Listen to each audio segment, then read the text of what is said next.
Welcome back to Capitol Tonight. It happened so fast earlier this week, less than 4 hours after a Gawker.com report alleging that Congressman Chris Lee was trying to pick up a woman on Craigslist. He was out of office, resigning in a flash and setting up yet another special election in upstate New York, our fourth in 2 years. The story has kept our next guests busy. They are the reporters of the Roundtable, some of the state's best political reporters who join us each week. Tonight we are joined from Buffalo by Bob McCarthy, political reporter for the Buffalo News. We are also joined by Ken Lovett here in the studio, Albany bureau chief for the Daily News. And across the table from him is Albany Times-Union State editor Casey Seiler and Nick Reisman, a political reporter for the Gannett News Service. Gentlemen, thanks for joining me today. Great to be here. Thanks for having us. So what is wrong with our New York politicians? I know that is a very broad question, but I'll let any of you start with that one. It's certainly been an interesting 4 years, from Elliot Spitzer and David Patterson to Eric Massa and Vito Fossella, and now, of course, Christopher Lee. It's something must be in the water.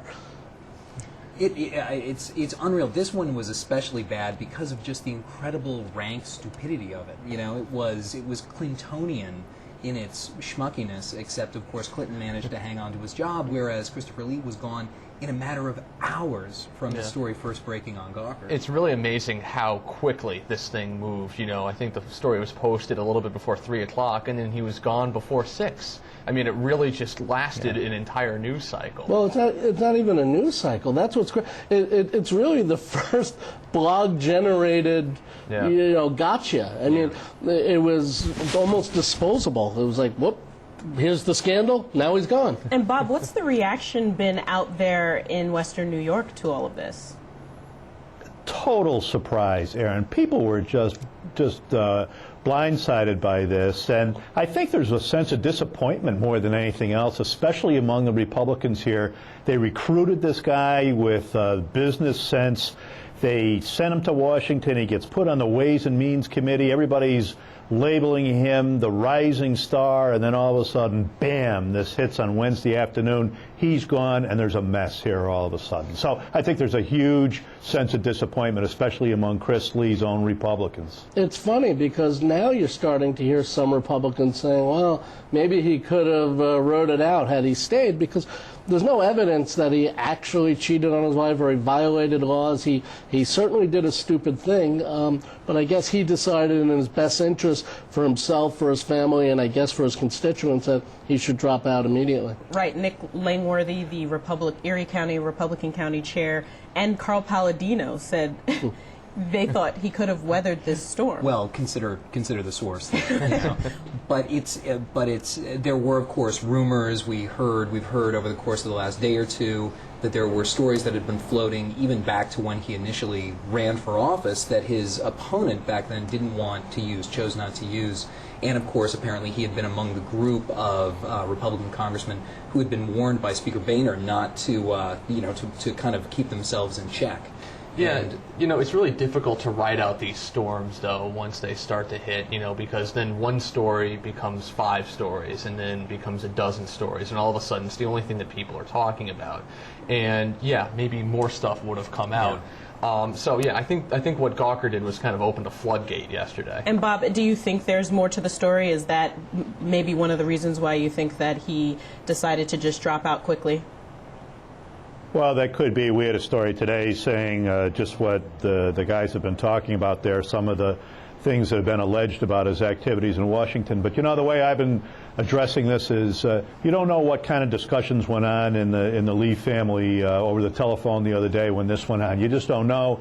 You don't know what kind of family considerations were involved in this, and sometimes that's just the best way to do it. But, boy, did it go quickly. I mean, could he even recover from this and have any sort of public career again? No, I mean, in all likelihood. Even the Buffalo... Oh, go ahead, Bob. Even the Buffalo News editorialized today saying that he probably should have ridden it out, and maybe he could have. But, look at all the jokes that are going on in the late-night TV shows and everything else. He has to weather those and conduct himself in public. He had to weigh all those things, and we see the decision that he came up with. So, another thing is the fact that the House Republican leadership doesn't need him as much as they could have been harmed by him. In other words, if this had been a senator, like, for example, David Vitter, who has had his own scandals, he has managed to survive because, of course, the Republicans need that vote so much. In the House, they have enough of a margin that they can go without him. But imagine if this had happened, for example, to a Republican state senator, whose 30-second vote would be needed. Would the leadership probably would have just told him to ride it out. Not to, kind of change the subject a little bit, but I think it's amazing how the story broke, on a Manhattan-based, media and gossip website. Everybody calls it a blog, but it's really starting to break news now a lot more, and it just went through this redesign that's supposed to make things a lot more scoop-friendly and direct you to its big story, which happened to be this, kind of really amazing photo of the guy, taking a picture of himself that he saw on Craigslist. The photo killed him. Yeah, the photo, destroyed yes. him. And it's just amazing how 5 years even ago this wouldn't have broke the same way. It wouldn't have spread as quickly as it would have on Twitter. It wouldn't have spread the same way if a newspaper had broken it or if a TV station had broken it. And I don't think, and getting back to the question, I don't think he could have survived. He may have been able to ride it out, but it would have been a tough election for him in 2 years. Yeah. So maybe he could have ridden that. But like Casey said, the last thing the Republicans want is this kind of attention when they're trying to move forward with an agenda. Now, in the story that you had in the Daily News today, Ken, it was alluded to that Speaker Boehner had given Lee a position on the Powerful Ways and Means Committee as a way to say, knock it off, and when he didn't knock it off, he was out. Do we think that Boehner pushed him out? Well, I don't think anybody went to bat for him, and I'm sure he's, remember when Elliot Spitzer was deciding, and, for him it took 3 days to decide whether or not to go, and he called Shelley Silver at the time, this is a Littleton, but he said, can I survive an impeachment vote? And, they said no. Or I can't promise you that you can. And that was the last straw for Spitzer. I think, if anything, Boehner may not have shoved him out. He may have. We don't really know. But certainly the support wasn't there. And if he called his leader and said, what do you think? I'm sure it was not a good response. Bob, what do you think on that? I don't know exactly what went on in Washington, but, I just continue to think that he just looked at this and said, I've got some real problems at home. I got to take care of this. And it's not worth the ridicule and the jokes and the gesturing and everything else that's going to be going on over this. I just think he just said, okay. And you know what? He's a man of means. He doesn't have to work. He's got money. Life will go on for him. Yeah, but these guys, regret it. And that is one thing that Palladino said. He said, I think he may have jumped the gun on it because Spitzer really regretted stepping down, and afterwards, they're in the heat of the moment and they think it's the right thing to do, and certainly Fasella did. Mm-hmm. He stepped down or decided not to, and then immediately he was kind of doubting whether he made the right decision. Yeah, I mean, he's no longer going to be the disgraced, scandalized congressman. Now he's going to be the disgraced, scandalized Western New York businessman. Yeah. Yeah. Well, just as fast as he stepped down, I mean, the line of people, possible candidates to take his place, grew very, very quickly. But then today, quickly it was like whittled away, mainly because many of the state Senate Republicans interested in were pretty much, they're needed elsewhere. Yes. What was really interesting, and I think Liz actually asked him this question. Dean Skelos was down in New York City at the Crane's Business Forum, and she asked him, what do you think of George Maziarz running? And Skelos said, well, I mean, he's the number 3 guy in the Senate. He's pretty good there. I think he'll probably ultimately end up in the Senate. And then that night, George Maziarz was still thinking to himself, I think I can run. He was very, very interested in still running. And today, he turns out he's not running. And Mike Ranzenhofer, right. Joe Robach, those 3 guys were thrown out there as possibilities. I think some of them were kind of more likely candidates than others, but none of them, all of them made it very clear that they're not. And we should explain why. I mean, basically, right now the Senate Republicans have a 32-30 majority, including the IDC, the Independent Democratic Caucus. And had they lost them, the Republicans would have lost a 30-second vote, at least for the short term, which you need to pass things. They would have needed some kind of Democratic support. And so, Dean Skelos was like, no, we don't want to go through what the Democrats went through last year when there were no votes to be had. When Montserrat left. Yeah. So, Bob, tell us a little bit about the candidates that are still in the running. Former Assemblyman Jack Quinn on the Republican side and Assemblywoman Jane Corwin on the Republican side. And I believe a new name was floated out there today on the Democratic side, a county clerk. Kathy Hochul. Right. Jack Quinn is out, and Jane Corwin is an Assemblywoman from Clarence. And, I think that while all the talk about the Senate majority and George Maziar's role in that was all very true, I think that the Republicans are kind of using that as an excuse to allow George Maziar's to kind of slip away. I think they like Jane Corwin a lot in this situation because it also comes from an awful lot of money, just the way that Chris Lee did. Here is a natural self-funder, and a case that there's a very short time frame in the special election that's upcoming, she can just write the check instead of having to raise the money.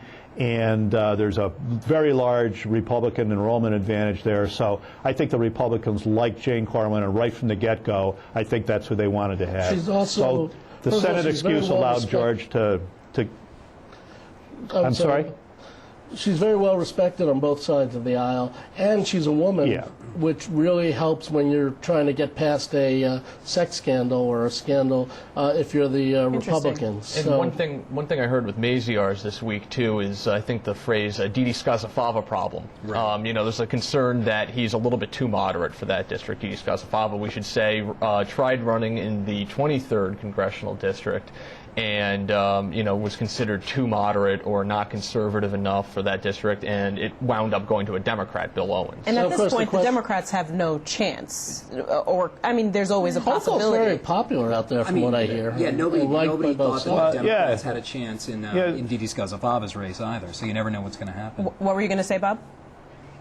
Don't forget that in 2006, Jack Davis was running against Tom Reynolds in that district and won 48% of the vote. So, and Kathy Hochul is the popular Erie County clerk who was just reelected in November with 80% of the vote. And now she's going to have to spread that across 6 other counties. But I think the Democrats like the idea of Kathy Hochul giving this a shot.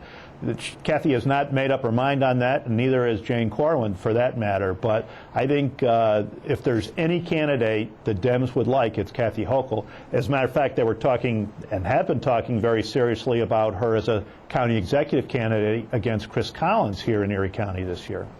So they like her, and she's got vote-getting prowess, believe me. So anything's possible, Ken. The question's going to be, is it a temporary job?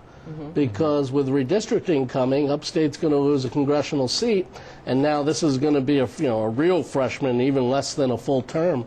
And there's a lot of people who feel that this will be the seat that goes. And that's one thing that Dean Skelos, conceivably, I don't know if he actually said this, but that's one thing that he could have said to his potential Senate candidates. Guys, you really don't want to go for this seat. It might not be around for too long. And when you think about the massive amount of money that could very well go into this race, like has gone into other upstate congressional races. You would need to put in a very short amount of time. Short amount of time, and it may be districted out or drawn out. So it's, interesting to see what. And Go ahead. Last week, Aaron, I think that that the Republicans on the national and statewide and local scene, they probably would have killed to keep Chris Lee in this seat. They liked Chris Lee. He was the up-and-comer.